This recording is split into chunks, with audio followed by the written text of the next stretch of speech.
through reselling to just get out of there. Hustled in our garage for 2 years. Got our first little 500 square foot warehouse space, or office, I should call it. It wasn't a warehouse. From there, we just scaled it out to not just our own buying and selling.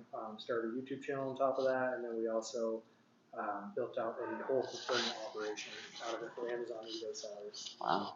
And remind, like, what made you want to go there? Like, go into the more of a, I'd say, like, facilitator, like where you're kind of facilitating the growth of others. Was it just you saw an opportunity?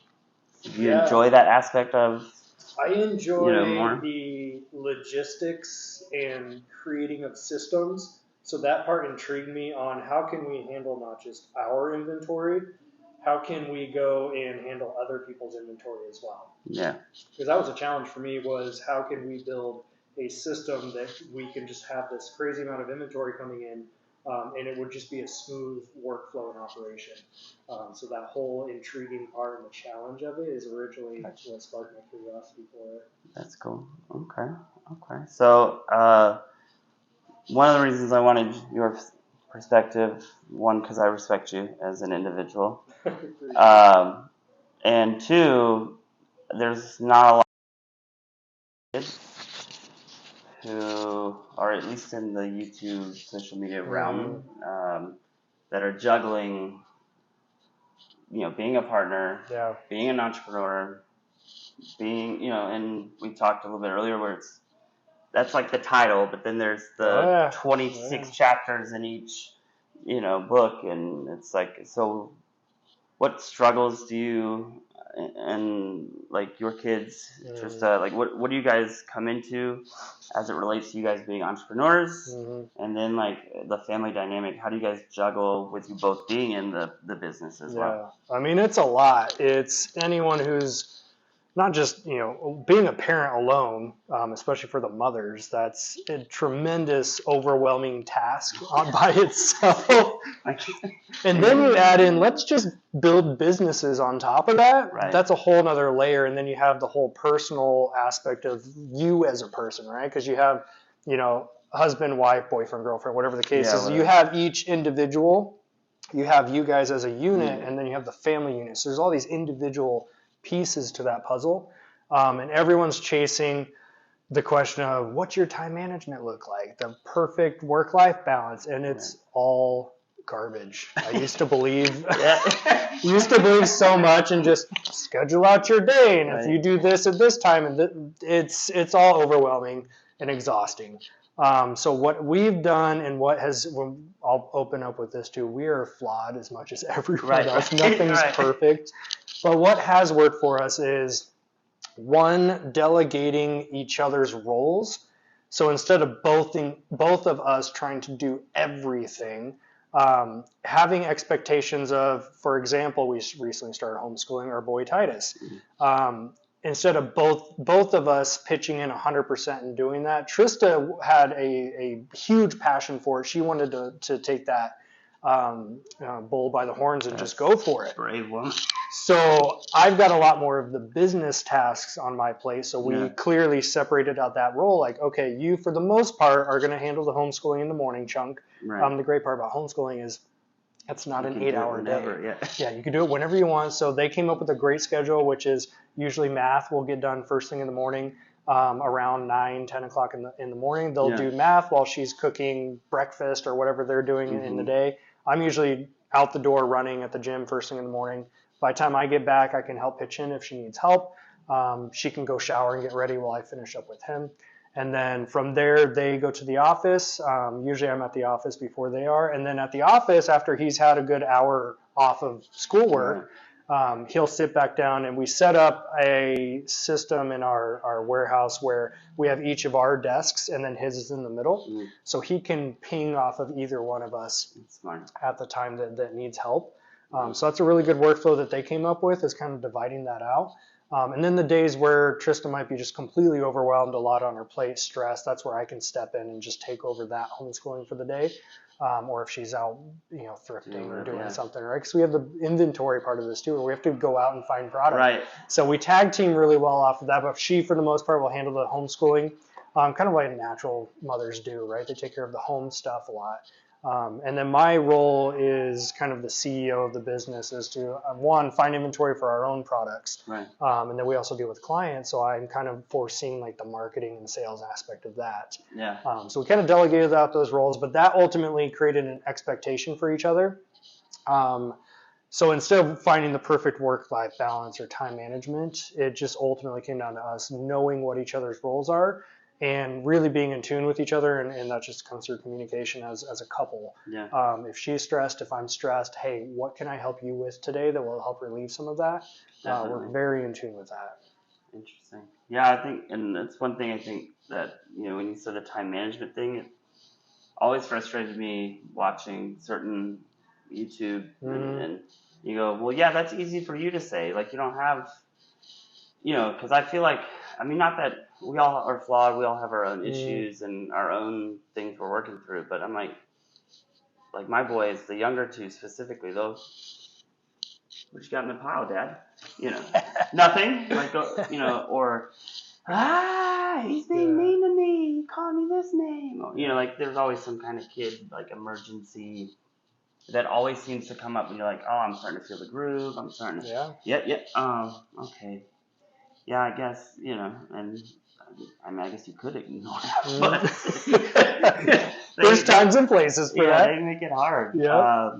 But so, like, how do you and Trista feel like, because it's not often that obviously couples necessarily are in the same business. Oh, it's a rare thing when like to have that understanding. You know what I mean? Like, how do you feel like that's impacted each of yours ability to like understand when, okay, hey, I see you about to stress out.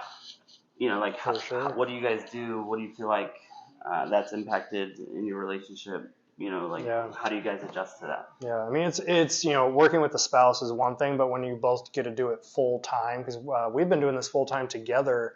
I quit my job first, she quit hers second, and I want to say we're on year 6.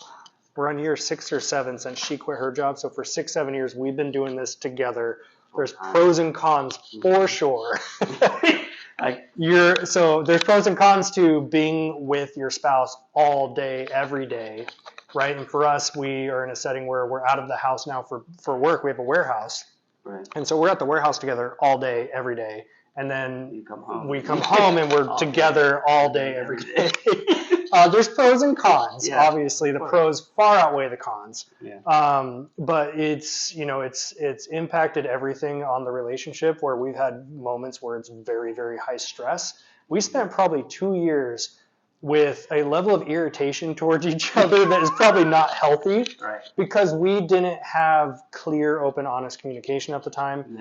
Yeah. We've been together 17 years, so obviously over time,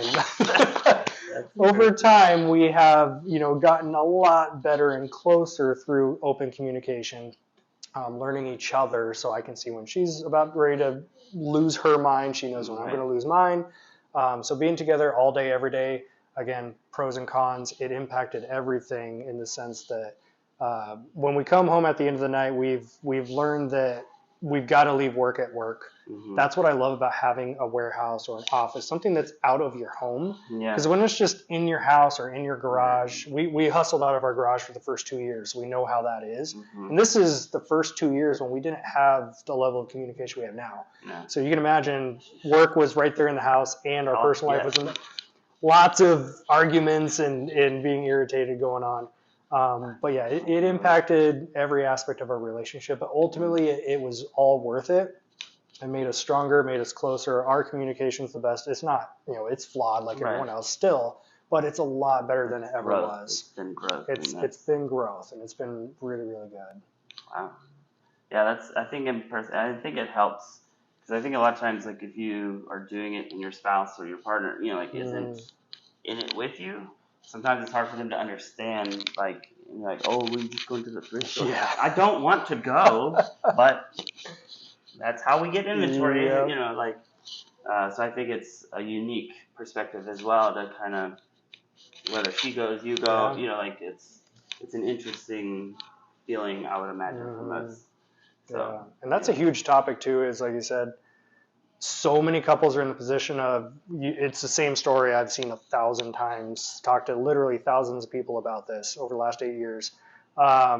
It's usually spouse one will be the one that starts the business, goes out and thrifts, does the prepping, listing, shipping, whatever the case is. And then the other half is usually supportive, but they don't understand it. Yeah, I love that you said that, because they don't. Yeah. Right? I started this whole business out of our garage for the first, I think it was probably about 2 months. This is before eBay. I started with Amazon FBA. But it was very much similar to eBay in the sense that I had to go out in stores. I was hustling Walmart and Target clearance to sell on Amazon. So I was gone, and I was also working full-time as a massage therapist. Fortunately, I was still self-employed. I built a little massage studio out of our second bedroom. But I was still working on clients every day that would come in. And then after clients were done and I had dinner, I'd be in the garage till midnight, 1, 2 in the morning, prepping and labeling and shipping out my Amazon stuff. And then on the weekends I was gone. And our boy Titus was only 1 year old at the time. And I didn't see him on the weekends for quite a while because I was out buying inventory. I was sourcing.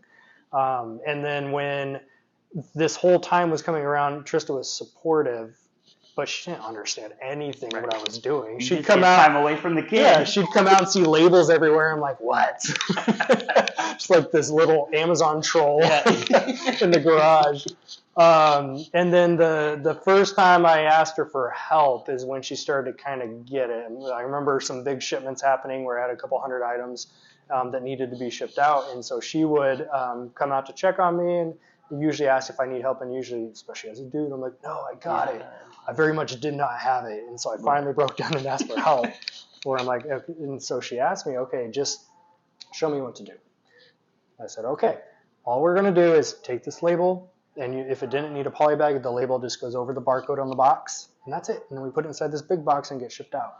And then the more she started helping out and doing it with me is where it started to click, like, oh, okay. And then the first time we made $1,000 in Amazon deposits coming back to our bank account. The first time we made $1,000 in a week is when she was like, hold up. Yeah, I'm in. All right, I'm a little more supportive now, right? So I usually, people ask about the spouse situation a lot. We're like, hey, how can I get my husband or my wife more on board? And I usually tell them, get them involved. Prove them, right? Prove it to them that this can work. Go make $1,000, pull it out of the bank in cash and hand it to them. I will promise you that will get a lot of people's butts on fire. Wait, what? Yeah, that's what my wife, like, and my kids, like, for the longest time, they just like, Dad, you just, like, want to go to the thrift store, and you just want to do this, and I'm like, no, just wait. Yeah. And then you start showing them, hey, do you see that? You remember when I showed you that? Yeah, that just sold for, like, $200. Who bought? I don't know, but here's their address. You want to help print the label? Yep. I've been saying this for 8 years. Rule number 1, never ask why. Yeah. In the world of reselling, I don't know why people spend the money that they do on stuff. That's their problem. But as long as there is a demand for it, I'm going to go find that stuff. Yeah. That's what, and she, my wife, Marisol, she started to click a little more, like, oh, okay, wow, okay. Mm-hmm. Yeah, you need, you want me to, like, help, I can help ship, or I can, no, I don't need help shipping. It's the listing.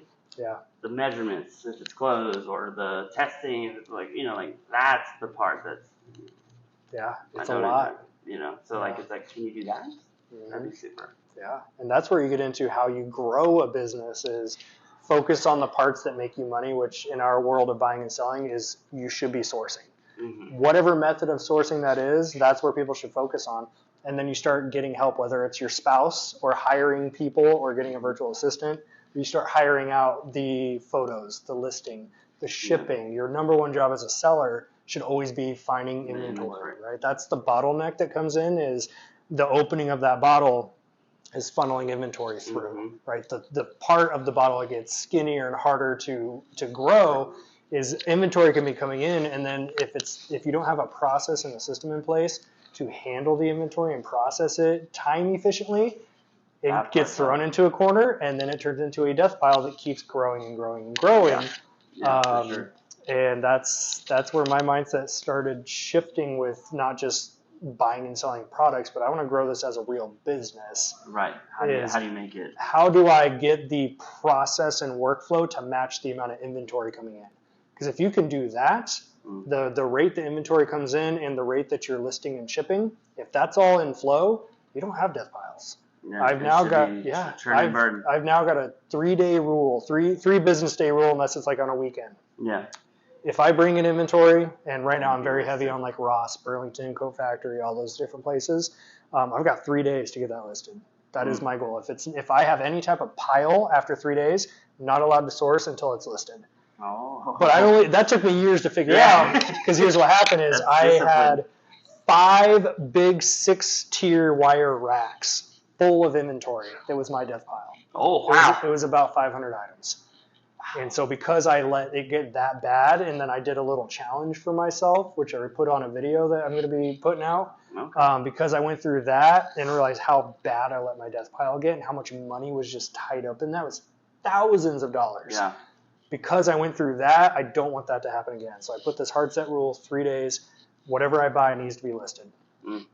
So how do you, with that rule in place, like when, obviously, inevitably, whether it's being a partner or being a dad, or, like, how has that impacted that new rule when, this kid's sick and this one is just, needy at that time, or like whatever it is, and for whatever reason, it's sometimes mom, obviously mom's usually, you're like, Mom, Dad's sitting right next to you. I'm just going to say that. I think it's probably, I wish Trista was here. This is Trista's probably biggest pet peeve in the world, is that I'll literally be sitting at the table or like at the warehouse sitting next to one of our kids. We have an 8-year-old and a 4-year-old.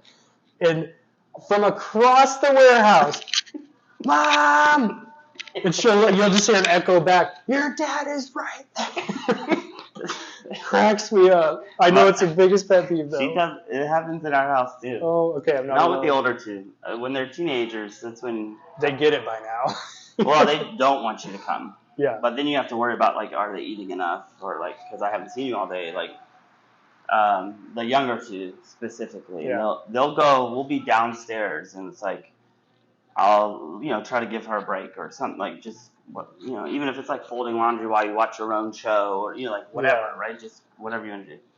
And then we'll be sitting there doing Legos or whatever, and they just get up and leave. Oh, yeah. And the next thing I know, Dad, Mom said, can you get me milk? Or, like, I'm sitting right here, man. Yeah. Like, you could have just asked. Yeah. Like, I don't know what it is about moms, but, like, motherly love, like, it's stronger than we anticipate.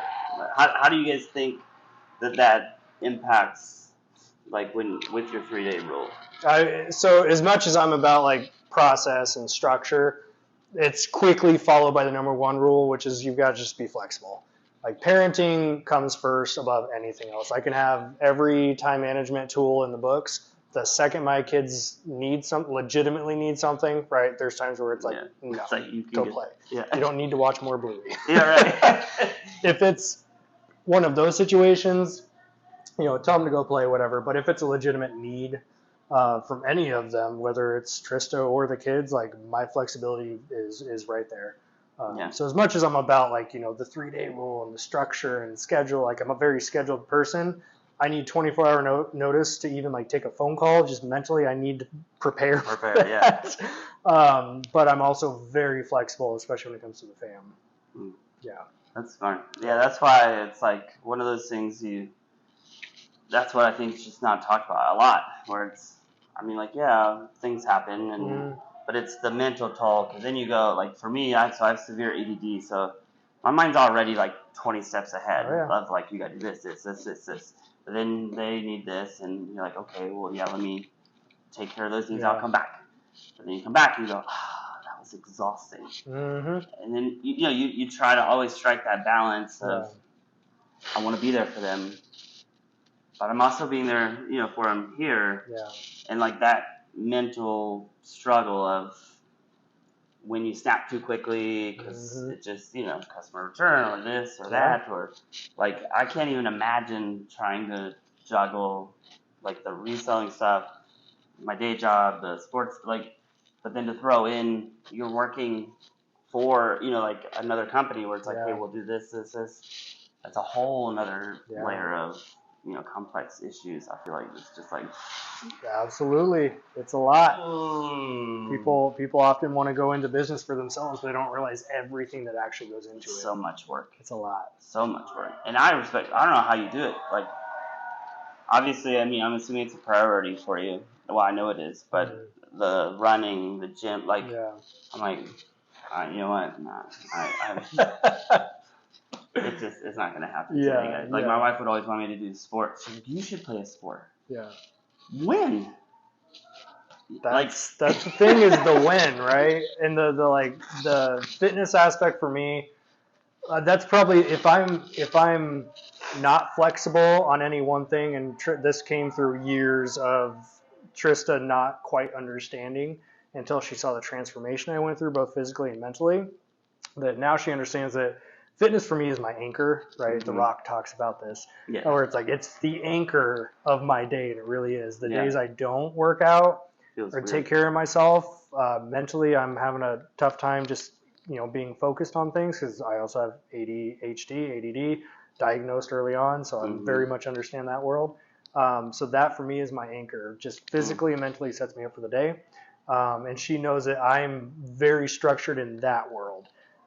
Very, very few times at 6 a.m. do my kids or Trista ever need anything, because they're sleeping, right? But the when aspect, it just comes into, you either have to put it in early morning or you have to put it in late at night. Yeah. Or if you have like a lunch break or something like that. But yeah, a lot of people ask me that question. It's like, how do you do it all? And then my answer is I don't, right? We've scaled up our business and started working a lot smarter, where I know what my top 3 priorities in my business should be. Mm-hmm. I focus on those. That frees up my time to go focus on things like, I need to do my workout each day. I need to meal prep. There's other things that go into that take time. Yeah. And then I've learned to outsource the rest of it, whether it's virtual assistant, a program, a software, a service, physical staff. That's where I started working smarter and not harder, where people look at everything we do like, oh my gosh, how do you do that all? I don't. I focus on the few things that I'm good at and ultimately have the best impact on our business. And then I found ways to outsource the rest of it. Yeah, I'm a big proponent. Financially, it can always obviously be a different story, because anytime you are growing, you're going to be more. Margins get slim when you start growing, I'll tell you that. There's a lot of times where like, man, remember back in the garage days where we made like 50% margin? I'm like, yeah, that was great. 20 now is like and then you get program, software, staff, warehouse. That's if I'm giving anyone any advice, stay in your garage as long as you humanly can, and just keep building up that savings account, keep building up the business the most that you can in that case. Oh, I even just stored it, because I made the jump last year to do the storage unit. Yeah. But then you want to start growing, so it's like, okay, well, now you got to go to the big size. And yes, in an ideal world, I'd love to have that kind of space where you could feel like you could actually work and not just go get, like a giant storage closet. But then the mental load of not having it necessarily all in the house, you go, all right, well, maybe it's worth it. But there's pros and cons in that whole world, definitely. For sure. Well, what would you say, like, with you mentioned the homeschooling for Titus. Why homeschool? Like, why add another thing to your place? I mean, that took us so he's in 3rd grade this year. All of 2nd grade, because 1st grade, no problem. And then, like, probably 2 months into 2nd grade is when he started bringing home these just fat packets of homework. Oh. At 2nd grade. In Texas or? In Texas. And, I mean, we're talking 5, 6, 7 pages deep that were due the next day. And here we are thinking, he's been in school for 8 hours. He gets 4 recesses, and he still has homework that thick in 2nd grade. Why? That's when our wheels started turning. Like, this isn't right. Yeah. And he's in karate. He does soccer. He's involved with kind of like a Christian Boy Scouts called Trail Life. So he's got a lot of stuff going on. So on the nights where he has karate from 5:30 to 6:30, and he's expected to do this homework packet, I'm like, great. I get to feed him and then not hang out with him at all. Right? As a parent, I'm like, no, where's the time with my kid to build our relationship here and play with them? They're so focused on homework. And, of course, by 8 hours of school and then karate, dinner, and then I'm forcing him to take that 8-year-old ball of energy and sit down and focus on more homework. Yeah. Right? We spent more time arguing and yelling at each other than we did actually doing homework. Yeah. Like, it's 2 plus 2. Come on, you know this. But yeah, so it's just that initial phase of like the amount of homework he was being brought home with. And then, of course, in today's political world, there's just all this stuff going on that was just, super scary going on. Yeah. So ultimately, we just decided, okay, we can give him the education that we want to give him. Right. Public schools can be scary because you don't know 100% what's going into the ears and through the brain. Yeah. Especially when you're looking at not just what's being taught in the classrooms, but it's like what's happening at lunchtime and recess that we have no idea about. So that all played it was a combination of a bunch of different stuff, but it all played a role in that decision that we made. And we just knew that ultimately it came down to, we know the type of lifestyle that we want to do. We love to travel. I've been on planes like 4 or 5 times in the last month to different cities. But it's because, we get to do that stuff because we love it. We can't do that with a public school schedule where he's in there 8 to 4 or 8 to 8, 8 to 3:30. And then certain rules apply for different states. Like in the state of Texas, if they miss more than 10 days, like you get in trouble. Like you have cops showing up at your doorstep. Every state's a little different. So we just knew we didn't want to structure our entire lifestyle around a school. Yeah. Right. If we want to take 2 weeks off in January and just go somewhere, we can do that. Right. Yeah. That's why we built our business. So that's why anyone builds their own business, so we can have our time freedom. But here we have the time freedom, and then we're like, well, no, we can't do that because he's in school. He can't miss any more days. Right. Right. What's it going to be like with 2 in homeschool? 2 in homeschool. You got what? How much longer before? She'll be technically starting kindergarten next year. Oh, wow. So she's 4, so she technically could do like preschool this year, kindergarten next year, and we're still kind of torn between. Isla is part of the COVID babies, where she was only less than a year old when COVID hit. So she has some friends for play dates, but we're like, do we send her to public school for the first year to get socialized, make some friends, and then bring her into the homeschool aspect? So we're not still quite sure on that one, but fortunately she's already been practicing. So when Titus sits down at his desk to do his schoolwork, we'll pull out some coloring pages and we start working with numbers and letters. So she's already kind of in that, like, okay, now it's schoolwork time. Mindset, yeah. So we're kind of playing around with that right now. Interesting. Yeah, I've thought about it. I couldn't do a day job. I'd have to do this full time. Yeah, for sure. I think more of like Gary Vee-esque thinking, where it's like, the school system nowadays, it's still so old-fashioned that it's meant for line work. Yes, sir, I'm going to do it, sir. It's not meant for the creative or the entrepreneurial spirit. Like no free thinking, creative thinking. It's just learn it this way. This is how we do it. This is why we do it. Yep. It's like, well, but that's not how we did it a few years ago. Yeah. Like it trains you to just be a 9 to 5.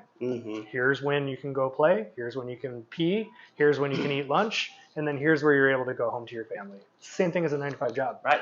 And that's why, it blows my mind sometimes thinking, as a parent, because, they don't talk about that in school. Like, it's always like, oh, these are STDs you could get, or this is this. Yeah. No, tell me about, the logistics of getting my kids to school, or trying to help them navigate life of, well, what do you want to do? Like my 16-year-old. Well, you only got so much time left, sweetheart. Figure it out. You don't have to know. That doesn't have to be the thing you do, but we kind of need to. Yeah, you gotta have some ideas in motion, right? Yeah, exactly. And it's like I look back and I think of, the.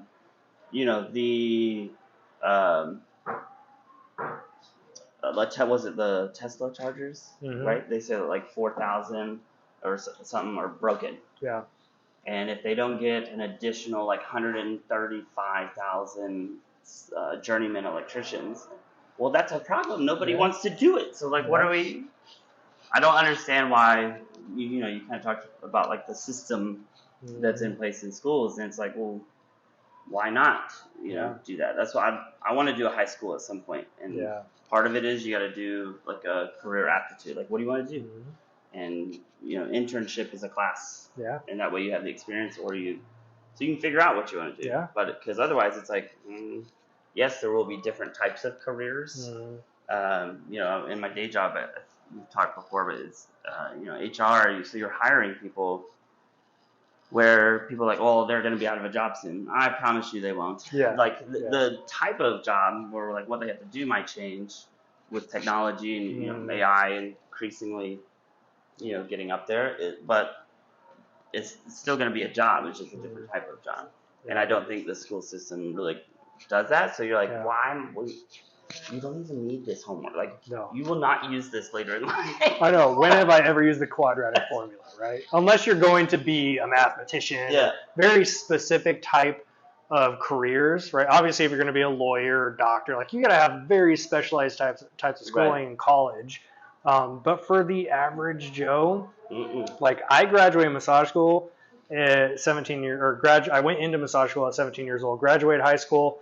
Immediately, I wanted to be a physical therapist until I saw you had to have like 6 years of schooling. I'm like, no. So I went to a 10-month massage school program, got into my career. I knew I wanted to help people, work with the body in some fashion. So I went into that just simply because it was cheaper, right? 10K was way better than 60K and my time.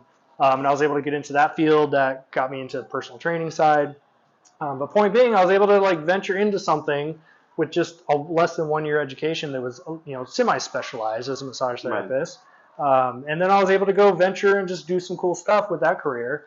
But most people don't need the general schooling system that teaches you literally nothing about real life, which is going to be, what's a credit score? What do you mean I have to save money, right? Why, if I get a $300 check, you know, I worked at Quiznos. That's where Tristan and I met. I was working at Quiznos, and at the time, you know, a $300 check was a good check for full-time work, $300-400.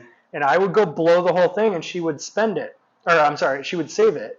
Well, that means she might spend it too. So we did that. You know, we did that job for a couple of years, and then after a couple of years, she had, you know, a nice little savings account for herself at 18, 19 years old, and because we started that job when we were 16, 17. So at 18, 19 years old, she had a nice little, you know, nest egg for an 18-year-old in her own personal savings account. I had nothing. I had a $300 credit card that was maxed out and like $200 to my name at 18, 19 years old. But I bring that up for this point. I was public schooled. Parents never taught me anything about that. She was homeschooled. And she had a vastly different education than I did. Right? And so I brought that up to show like, homeschooled people generally are just better at life than some of us public schoolers. I was a public schooler. Well, yeah, so and then for me, you know, or not me, but in our position now as parents, being blessed enough to be able to build a business that we have now, we fully understand the world of the opportunity that we have. It's all in abundance right now where there's 1,000 different ways to make money, especially with your phone, with the internet, right? If you get into something like day trading, you don't need to leave your couch out of your PJs. And you can do it from your phone and make thousands of dollars a day. And we're so fortunate to be in that position to be able to teach our kids, hey, we don't want to force you into doing anything, but we at least want to show you the opportunities that there are and give you a well-rounded education ourselves based on real life, right? Not just teach you the crap you're not going to need. That's why I try to tell my daughter and my son, the older two specifically, that like you guys understand you could be making money like right now. Like there's 12-year-olds on Shark Tank at some point. Oh my gosh, yeah. What are you doing with life? You know what I mean? Like you see these 16-year-olds get up there and I'm like, dang, I've done nothing. Right. You guys have $1 billion in sales on some gadget that they make. I second guess life choices all the time. I'm like, how did you?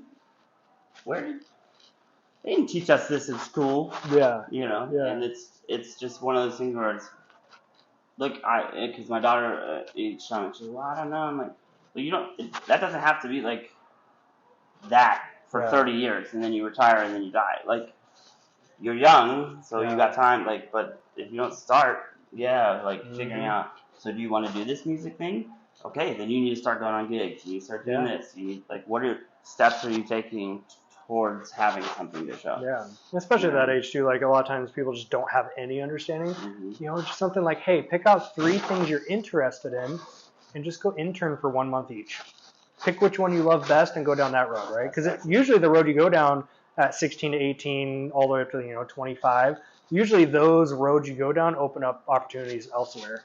Like, when would I have ever thought I'd go from like massage therapist to like I buy people's garbage and sell it? Yeah. But that's the reality that we're in. Yeah. Most times we start careers that we never finish with, but I never would have known the opportunities that we have now if I didn't go down that path that led me to realizing I was trading time for money.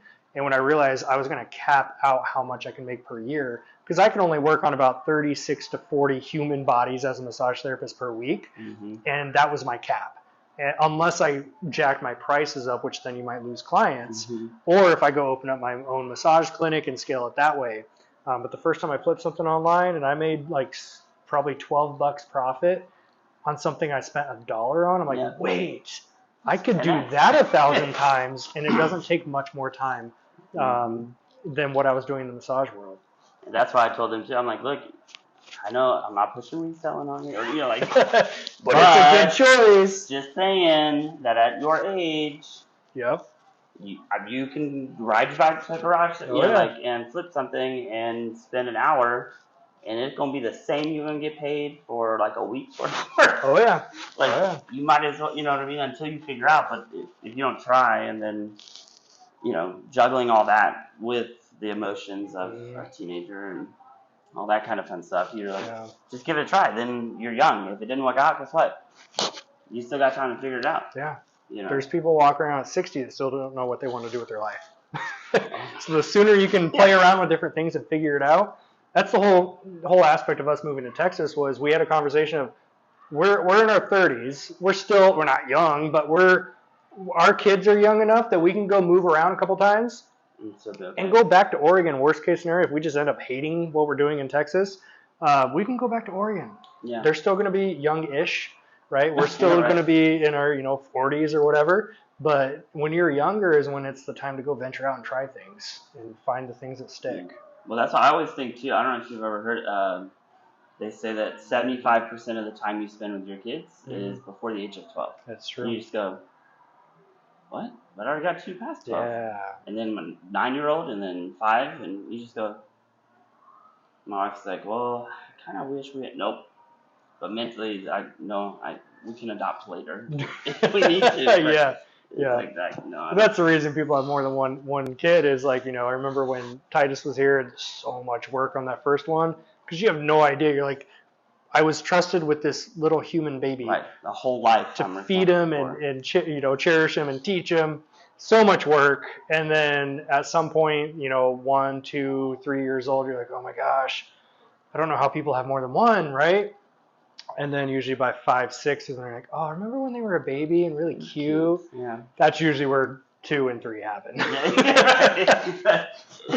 what, and it's interesting because, it's like, I always hear, I have 5 kids. I said, what? Yeah. How? What do you? And I always joke because people think I have and I'm like, well, yeah. So there's 4. I said when we each had 1 together, and then we have 2 biologically, share, but they're all the same. And you just go, well, whoever's dangerous, like when it's silent. Yeah. Like if they're alone and you have to wonder if somebody else is gonna get hurt or themselves, like that's who I go after. Yeah. But it's just like an interesting dynamic of juggling, being a parent. You go, well, that is cute, but then they turned into this, and what happened? I just want to punch them in the throat. Like I don't want to. Yeah. And I don't know. It's an interesting part. I think a lot of people. It's hard not to miss out. I think all parents recognize it, but it's how often do you change your behavior? You just go, holy crap, you're getting so big, or you're getting so old, or stop growing up. Well, obviously, it's not gonna happen. So it's like, I don't know. It's an interesting dynamic, I think, as a parent. So I don't know, but I guess what would be like advice or feedback that you feel like isn't talked about a lot, whether it's reselling or some kind of entrepreneurship, step that somebody's wanting to take, and like the mental capacity, of what it will take, outside of the givens, that you can hear. Yeah. Like, what would you? I think the biggest thing, like just the impact that's happened to me specifically in the last year or so, was the mentality shift of like, I need to do everything myself and hustle and make this work, which ultimately just led me to burning out every 3 months. Mm-hmm. And then I questioned why I was burnt out all the time, even though I was doing things I love. Like I love buying and selling. Yeah, with like our whole prep center fulfillment operation with clients. Like I love aspects of that. But I was focusing so much time on just hustling and grinding and making it work and not bringing other people in to help and delegating tasks that ultimately led me to burning out. And so the transition I made was like, okay, how can I grow this a little better where I'm not the one that's the bottleneck, right? Because all the questions were coming through me and filtering through me. I was the only one in charge of running certain programs for Amazon. I was the only one doing eBay listings. Like I was the bottleneck, and I was constantly burnt out and tired. Like someone coming with me a question, I'm like, give me 5 minutes by myself for a minute. I need to recharge, and then I'll answer that. So I think what's not talked about enough is you don't have to hustle, right? I know our business, one of our business names is Side Hustle Network. That was born in the mindset of like we use multiple side hustles to create a full-time income, not just one. Everyone's like, I did just eBay, went full-time. We didn't do just one thing. We did a couple different things. But I grew out of that mentality of like hustle into how can I grow it efficiently? And that usually comes with systems. You have to have workflows, get things out of your head. And then when I started doing that, we brought on our first couple staff. That was the moment where I can breathe. And I'm like, oh my gosh, okay, hold on. Like, for example, I'm here in Vegas at this conference, and I have a team right now in Oregon that's pumping out thousands of units for Amazon FBA. I've got an eBay lister in the Philippines that's listing our stuff on eBay for us. And I know that I have staff in our Texas location shipping out our eBay stuff today. That's not all on me, because if I did this trip previously without those in place, I would be a hot mess right now because I'd be stressing about all the things I need to do when I get back. And that's what's not talked about enough is how do you go from hustling and grinding and being stressed in your own business and working in your business to taking a step back, looking at your business as a whole from an outside perspective, and then creating systems that make it run. Yeah. So that's something I'm pretty passionate about nowadays is teaching people like you don't have to be stressed and hustling. Right. Anyone can hustle their way to hit six figures. Not that difficult. Myself and a lot of other people have done it. But if you're constantly just hustling and hitting six figures, which is a fun number to throw out, like I'm a six-figure seller, like cool. But if you're constantly burning out and stressed all the time, is that even worth it? Right. I'd rather be a $10,000 for the whole year seller and just have zero stress. So that's where I'm at these days with when I talk to sellers. It's like, let's get you out of the stressed mode and get you into your business can grow fairly stress-free. There's moments where it's stressful, but you can grow it fairly stress-free if you just implement systems and ultimately hire a team to run those systems. Yeah, I think it's the same. Like for me, it's I often am the bottleneck. I'm the one who does the listing. I'm the one who does cross listings. It's exhausting. The sourcing and you just go, yeah, this is exhausting. Dad, why are you on your phone? I'm not on my. I'm working. I know that sounds cliche, but like, yeah. So I'll try to show them, like, hey, do this, do that. And I've slowly had to start letting go because before it's like, well, I don't have a ton of money to be just like, here, I'm going to grow. I'm just going to throw money at things. But it's like, well, yeah, at a certain point, you do need to pony up. And then more money will come to replace the one you think you're so nervous about. Like, I don't want to pay for this service, or I don't want to do that, or I don't want. But eventually, I call it mental value, where it's just, like, at a certain point, like, I'd rather not. Like, I'm okay. Yeah. Like, I don't need to do six figures if that means I'm done and I'm fried out and I don't get to enjoy the six figures. You know what I mean? Like, why not make $50K and do it stress-free? Yes. Right? I'm all for that. Yep. Also, like, it's so huge, and I feel like it's not talked. Yeah. It's usually just here's how big my number is. Exactly. Or here's how many followers I have. Or here's this or this, whatever. But yeah, especially in the Amazon space, there's some crazy numbers thrown out. People are doing, 10, 20, 30, 40 million a year. And I've personally got to sit down and talk with a lot of these guys. One in particular does 10 million a year, and he straight up told me, he's like, I want to do it again.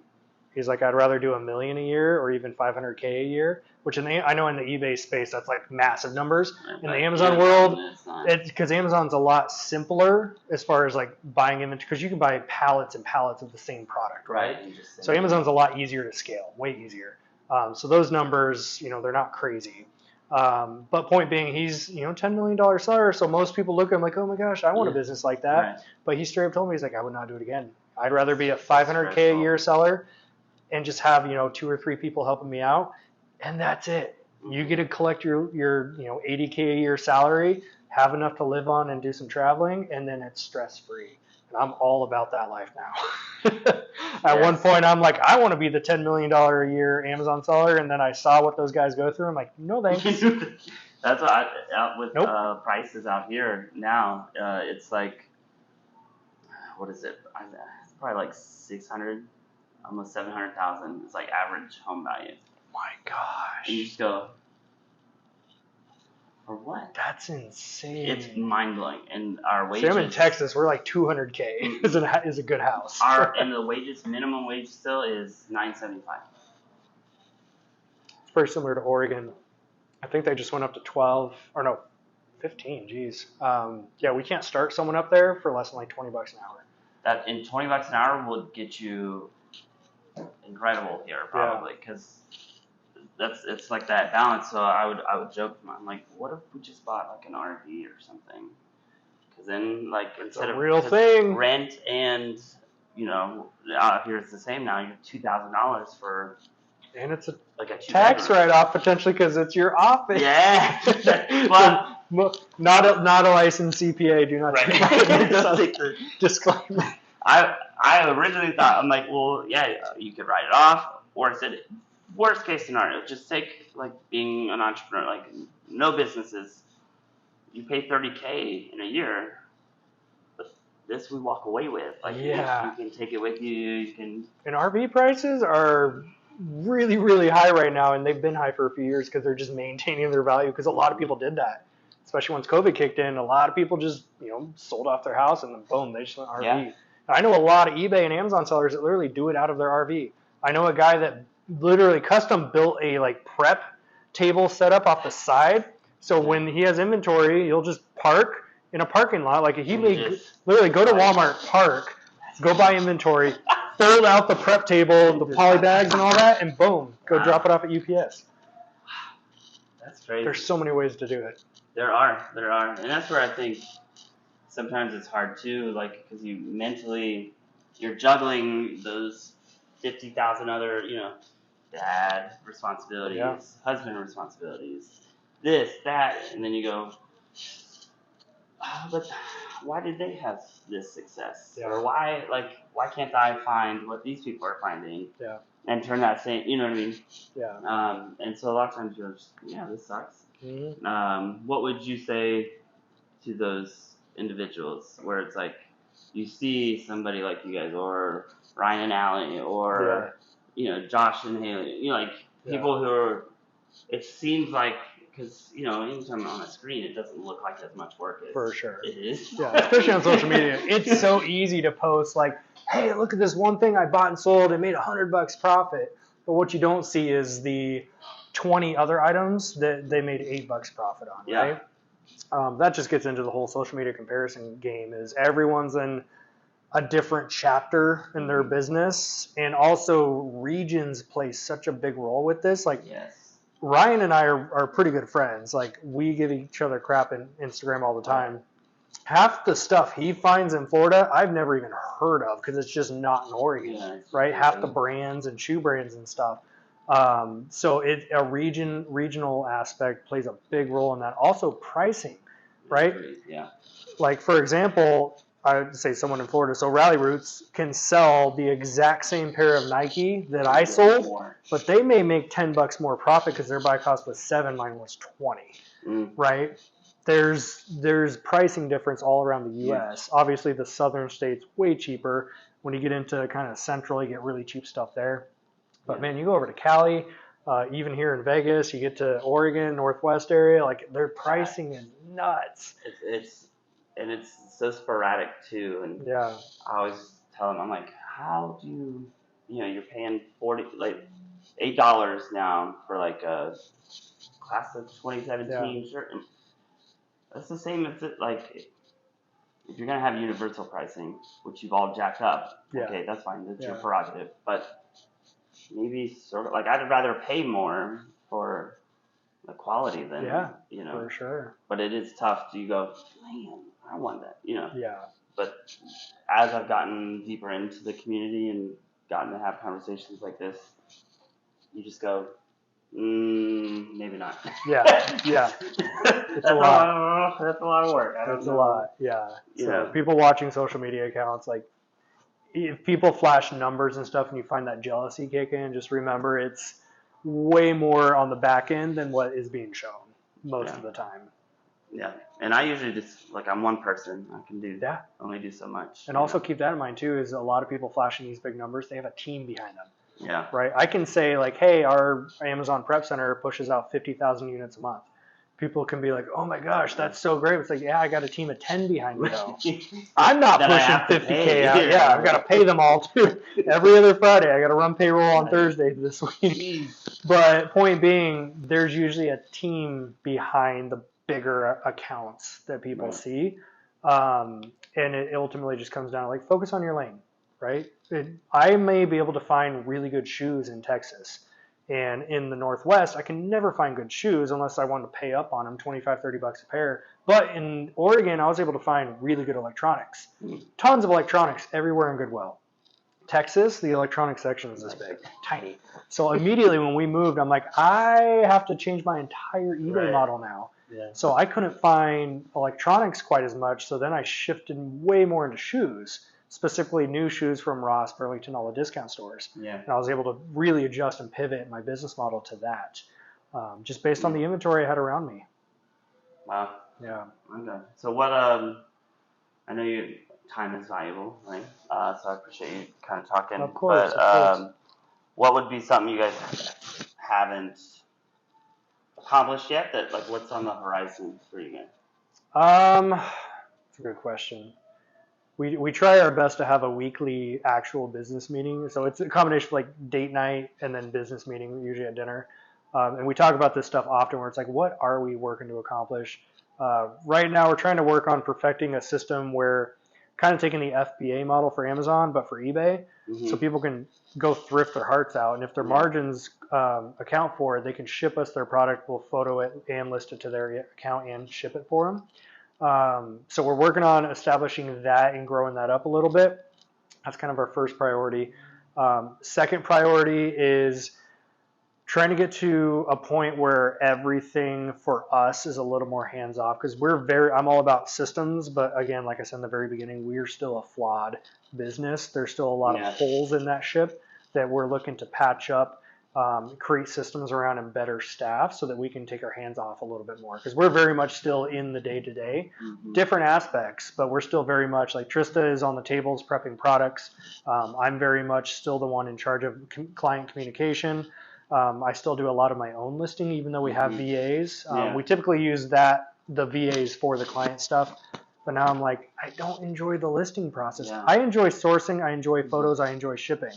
I don't enjoy the listing. Yes, that's the least favorite. So I'm working on getting my hands off that a little bit more. And that just comes from letting go of control, accepting that I expect 100% perfection. I need to just lower that down to like 70% and be okay with it. Right. Well, and that's the thing with employees. I mean, I don't have employees per se with the reselling stuff, but is that you also, you have to account for call-outs or life in general to happen, because we're human beings first, so it's going to happen to them too. You know what I mean? Oh, yeah. So I think that's interesting that, that's smart. I mean, do you guys accomplish what you want on these business meetings, you know what I mean? Yeah. Usually, so we'll cover. So we actually, nerding out here for a minute. You're fine. Yeah, right. Nerding out for a minute. Literally made a spreadsheet, which is like a weekly check-in. Yeah.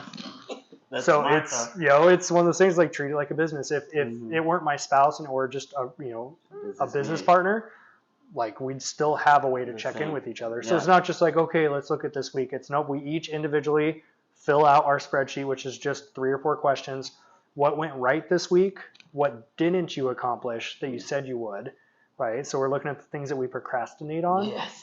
So as husband and wife, we can call each other out very easily on that. You said you'd do this. Well, I didn't do it. You didn't do this. But yeah, we fill out, just a quick questionnaire, and then together we go through our answers. Like, okay, how come this didn't get accomplished? Were you stressed? Did you not have enough time? We try to figure out why wasn't that accomplished. And then next week, what can I do to make it easier to accomplish that? And then we just set our priorities. Okay, here are the 3 things I'm going to commit to doing and finishing next week. What are your 3? Right? So that's kind of our little process we came up with. Wow, very cool. Yeah. Okay.